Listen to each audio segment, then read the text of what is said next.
Guys, I'm back.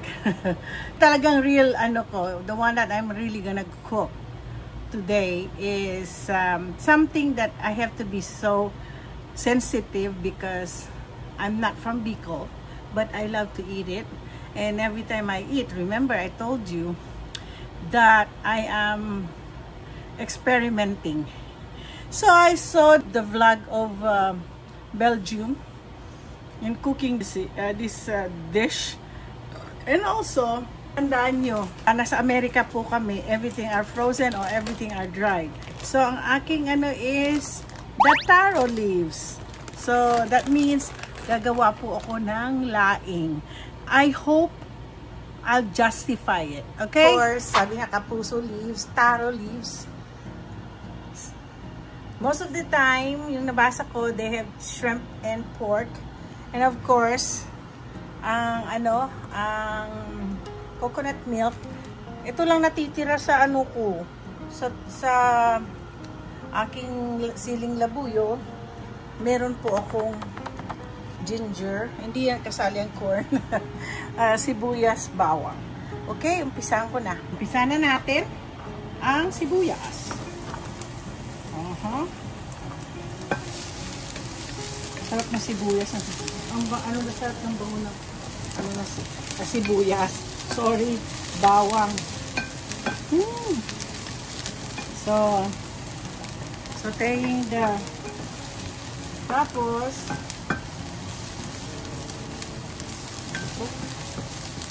na madali lang naman kasi kanina na heat ko na. Ulitin na natin sa regular heat.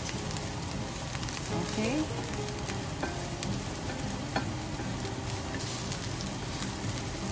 Sibuyas. Parang ito na rin natitirang bawang ulit.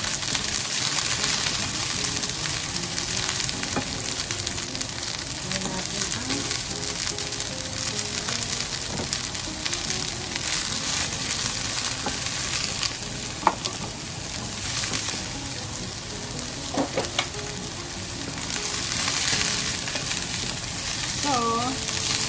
ganyan daw.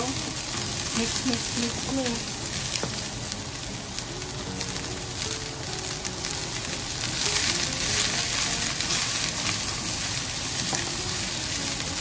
Ay, ito.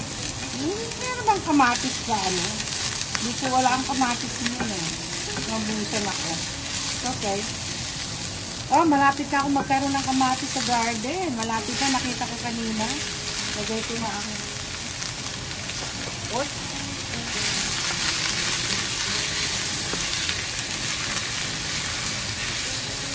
So, palalambutin ko lang po ito. Ako ilalagay yung shrimp.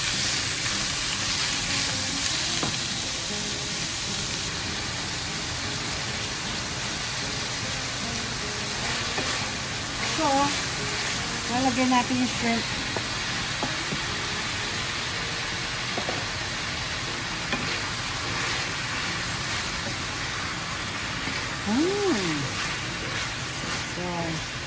Ito lang po ang ang alam kong gawin. Paano gawin ang Alam niyo po talaga, in order for you to learn how to cook, is for you, first of all, you have to have a good taste. You should have an appetite. And then, kasi dun nakukuha So, siguro yan ang talent ko. Talent ko is cooking. So, I don't need to go to school. The only thing I did is, siguro pag, I think I went to school noong araw sa how to bake a cake. Siguro, kailan with my age right now, I really don't have the time to do it. So sutay-sutay lang muna natin mga ito bago ko ilagay ang pa man dyan. So, just put pepper tayo. Papa! Hindi masyadong, ano ba nangyari sa aking pepper sheet? Sa tingin ko, papalitan ko na to. And then a little bit of salt. Ginagamit ko sodium iodized Morton salt.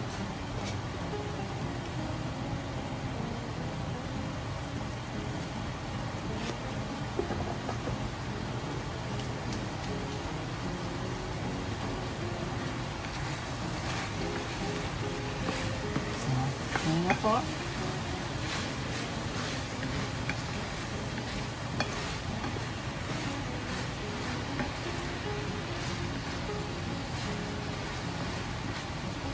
Natin. Lagyan pa natin konting tubig para medyo malambot-lambot yung karne. No?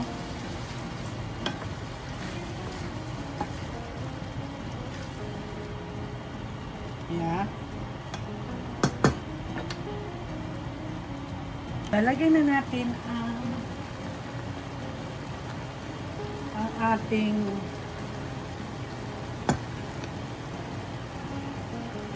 naku, ewan ko sa inyo kung sumisigaw na kayo. Wag mo na yan. Yan.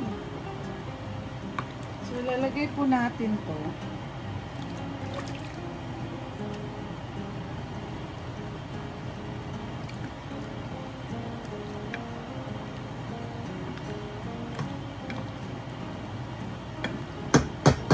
It's boiling now. I'm gonna put the taro leaves. In the Philippines, it's really good kasi it's fresh. Here in America, we have the dried one.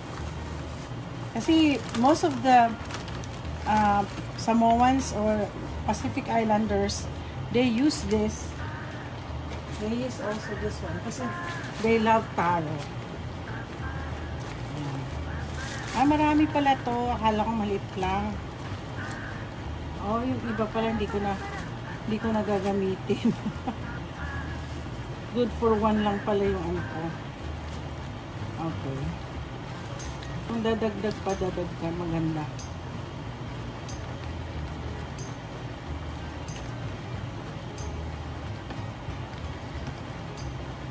Okay.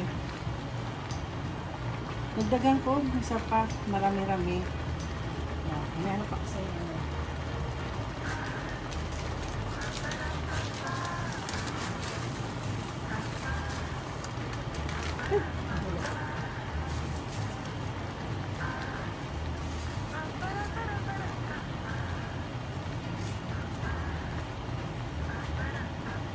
Ayan natin.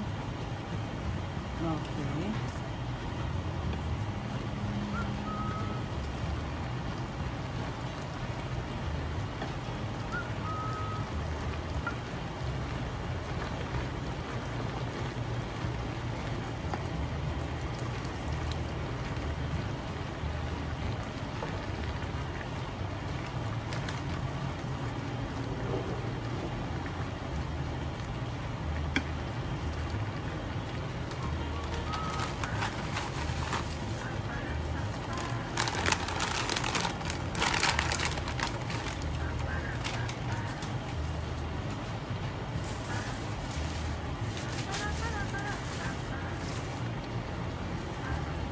Yummy.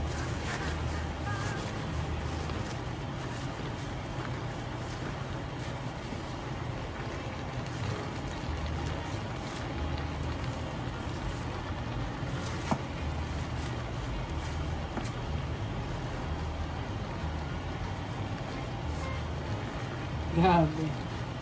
Tingnan natin kung ano. So, ito lang natira sa sili ko. Pero matapang to I'm gonna put a little bit, so it's gonna be a little bit so spicy. Yan, ganyan-ganyan nila lang natin.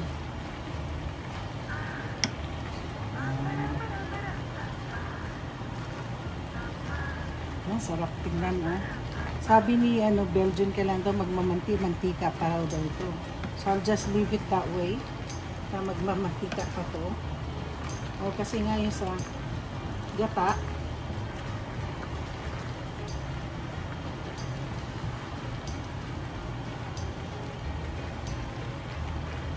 Yan. Dami.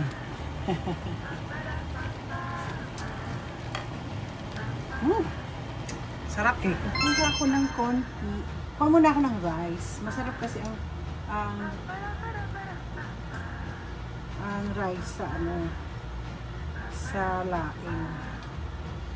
Tap sa laing. Paborito ko kasi ang mga gabi din eh.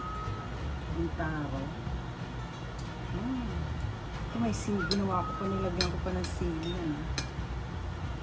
Okay. So, titikman po natin ang ulam ko.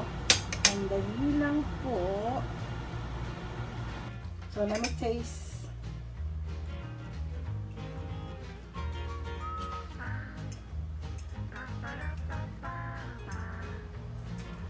Masarap. Ayan, pinapamantika ko pa siya.